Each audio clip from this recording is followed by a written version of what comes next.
Hey, I'm really glad you're here right now. If you end up subscribing, just know, it'll mean a lot to me. All right, let's get into it. There was something strange about that last Friday in August. Not quiet in a peaceful way, but in that unnatural, suspended kind of silence that creeps in before something breaks. That same tension lingered in the kitchen as Natalie sat across from me. The overhead light was dim, steam curled from our mugs like ghosts.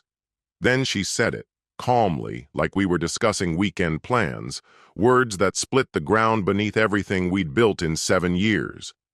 "I've been thinking," she began, tone deliberate, precise, the way she always spoke when pain was coming, slow and surgical. "What if we made the marriage open just a little?" I looked at her like she'd casually suggested arson.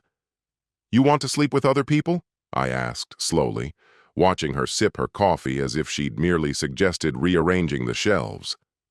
"And still call this a marriage?" She didn't flinch. That was Natalie, cool and composed, even when carving into you. "It's about exploring," she said. "We're stuck, Caleb. You're always working, so am I.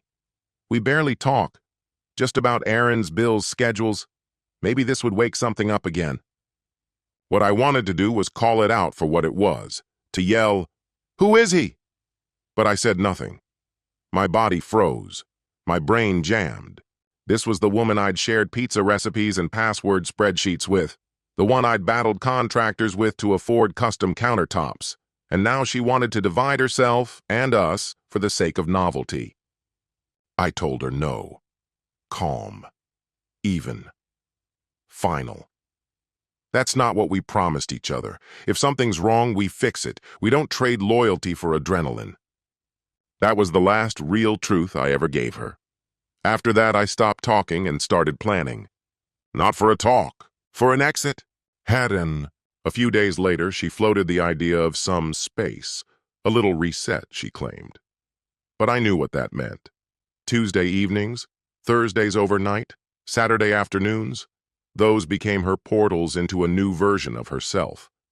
I didn't object. I watched. She started coming home carrying unfamiliar scents, new perfume laced with someone else's cologne. Her smiles came quicker, her words slower. She'd hand me coffee like it was a peace offering, ask about my day like we were still pretending. I wasn't buying it, I was documenting it. It started unraveling with a bank notification, charges from a cocktail bar in Soho, 2 drinks, a dessert, then a hotel receipt, supposedly a solo spa weekend, but the room had a king bed and was reserved for 2. I didn't call her out, not yet. I collected screenshots, confirmations, cloud backups, Instagram check-ins. While she slept next to me like nothing had changed, I was tracing her double life. It led to someone saved in her phone as Richards. Real name? Mitchell. Yoga instructor. Freelance type. Shirtless selfies. Preachy captions about living with intention. She thought I was blind, passive. But everyone has a breaking point. And she led me, calmly, elegantly, right to mine. That's when I made my move. If she wanted a mess, I'd let her have one, and I'd be watching when it landed. She drifted through the house like everything was normal, singing while making smoothies, typing away while half watching shows she didn't care about. Her alibis got lazier by the week. Book clubs, networking events, self-care retreats.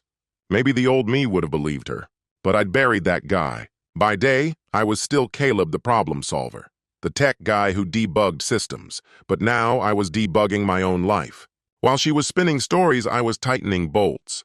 I rerouted our savings into a solo account, upgraded the locks to ones only I could control, shifted the utilities, reworked the lease under those pandemic-era clauses she'd signed without reading. People usually don't when they think they're winning. On weekends, I went to therapy. Not for closure, for clarity. Dr. Lin knew just enough. I was preparing for the end. I didn't tell her that I wasn't planning on a quiet exit. The hardest part was the act, pretending to care. Natalie would breeze in, smelling like betrayal, drop her purse on the counter and say, "Missed you." I'd smile. "How was your night?" She'd lie. "Just out with Heather, girl stuff." then kissed me with lips that had forgotten who we were. Our home had become a stage. I was simply waiting for curtain call. Then came an unexpected development. Zoe. We met at the gym. No sparks, no dramatic moment, just two people existing side by side. One morning, I lingered after a workout, sat on a bench alone. Zoe walked by and asked, "You good?" I said I didn't know. She nodded. Then probably not. It became a routine. She didn't pry, just made space. I didn't tell her everything, but I told her enough.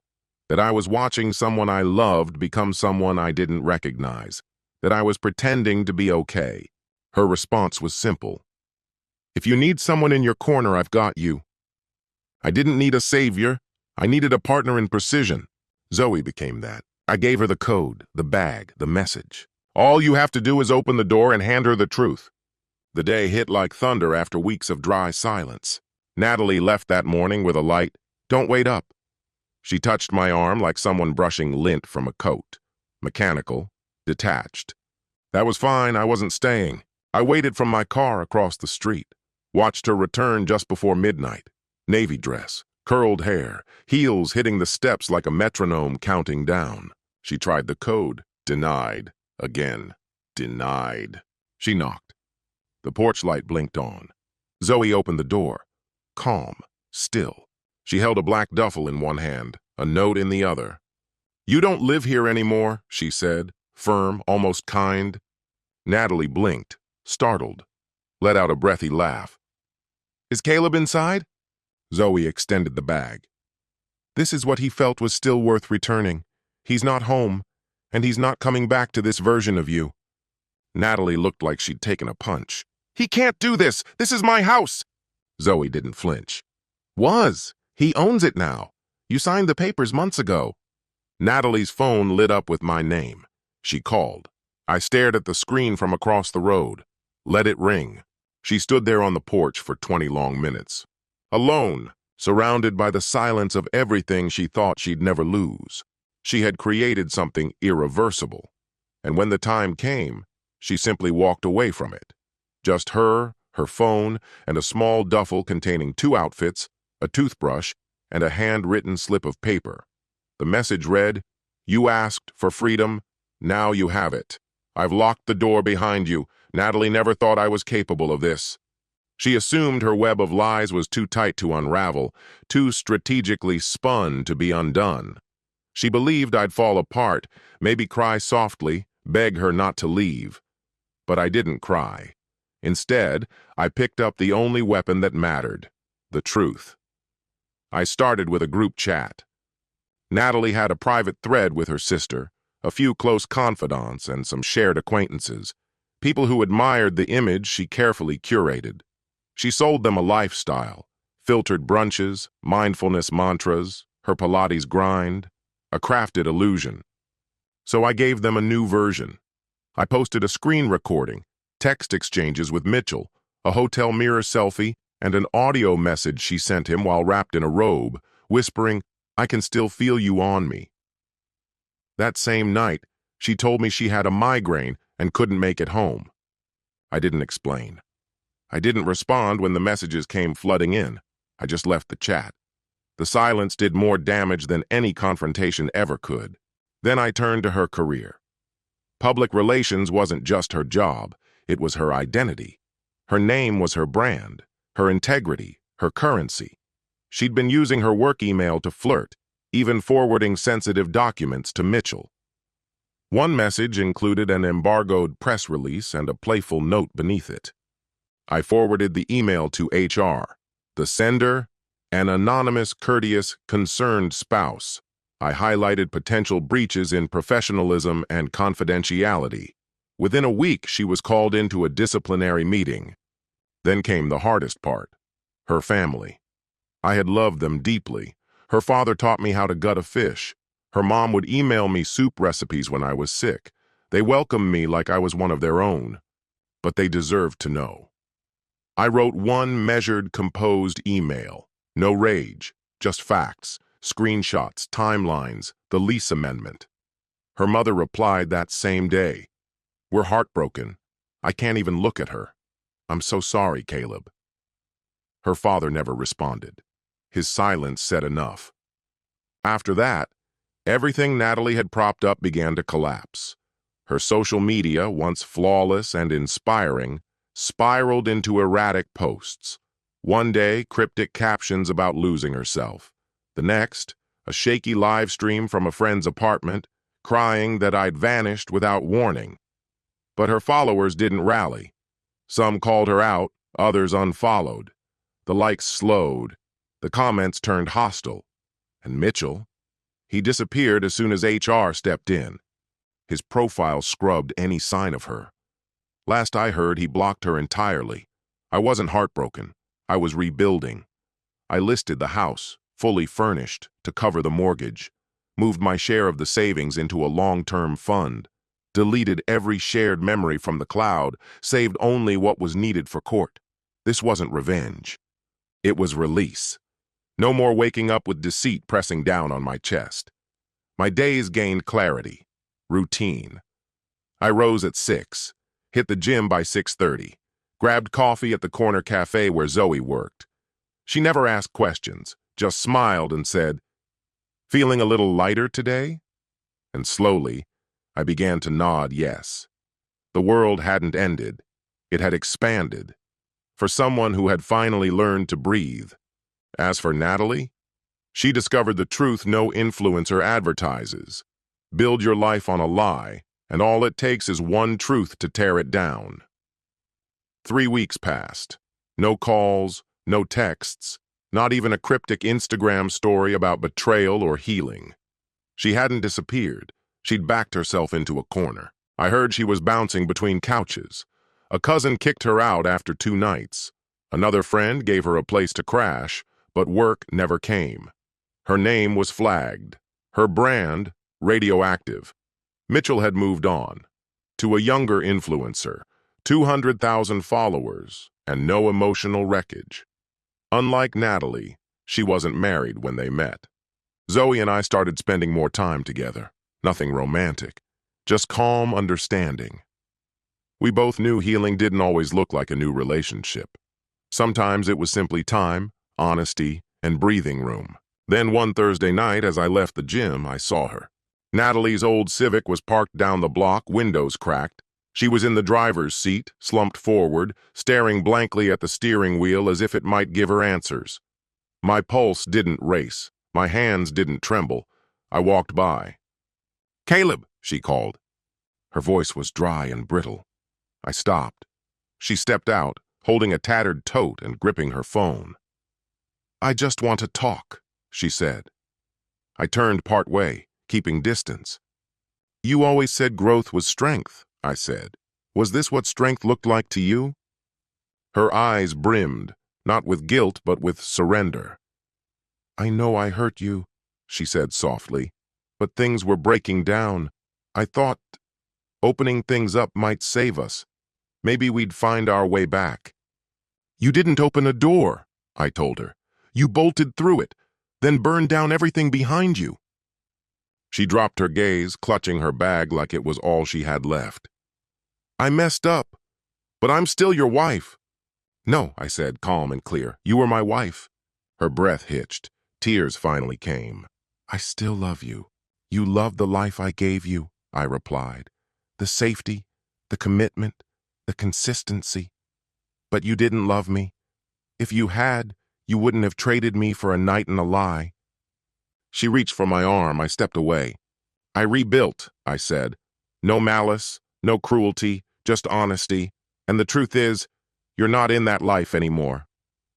The silence between us felt solid, unmovable. Finally, in a whisper, she asked, "Was this all just punishment?" "No," I said gently.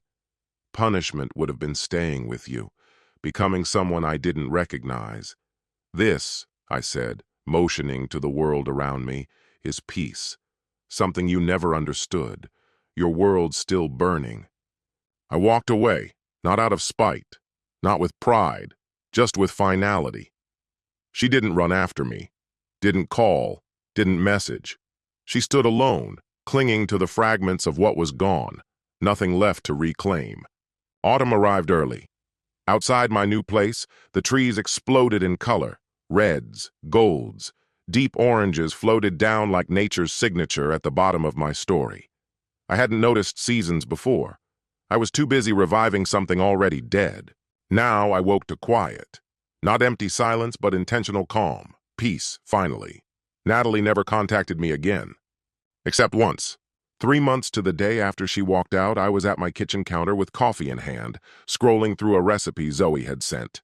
Some chili with protein she swore even I couldn't mess up. Then my phone buzzed with a single notification. "Natalie, you probably won't even see this. I've made a mess of things, more than I could ever fully admit. I hurt you, and knowing that eats at me.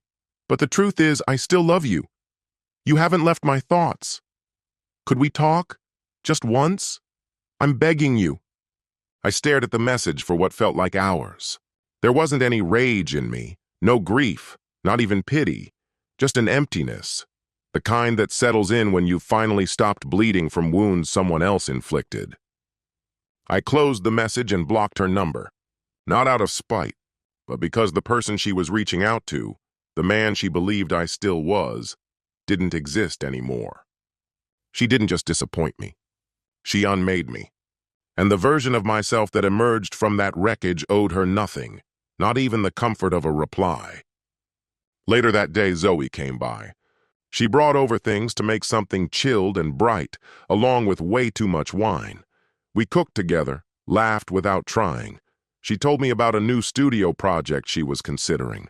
I listened, truly listened. No walls, no lingering heartache, just two people, present and unguarded. And in that moment, something clicked. Maybe I didn't need some fiery, cinematic second chance at love. Maybe healing wasn't about finding someone new amid the ruins. Maybe it was about accepting the scar, letting it exist, without pretending it was never there. Natalie had built her world on being wanted, on the admiration, the attention, the performance of love. But when that fragile illusion shattered, there was nothing real beneath it to catch the pieces. As for me, I started from zero, slowly, intentionally. And in that process, I learned some painful but necessary truths. That love doesn't give betrayal a free pass. That forgiveness doesn't mean opening the door again. And that sometimes the most powerful decision you can make is to walk away, not with fury or spectacle, but with quiet resolve, even as chaos howls behind you. This wasn't revenge. It was a private vow, one I made to myself and to anyone else who might be watching. That love without mutual respect is just a performance. That peace without firm boundaries is just delay disguised as healing. And that silence? Silence can be a kind of power, once every word worth saying has already been spoken. So no, I didn't seek revenge. I chose freedom. I chose clarity. I took back control of my life. And the final thing I ever gave Natalie was a goodbye she'll never hear. That's where our story closes. If this spoke to you, feel free to leave your thoughts below. Thanks for reading. If you found meaning here, check out the other stories on this channel. Take care. Until next time, friend.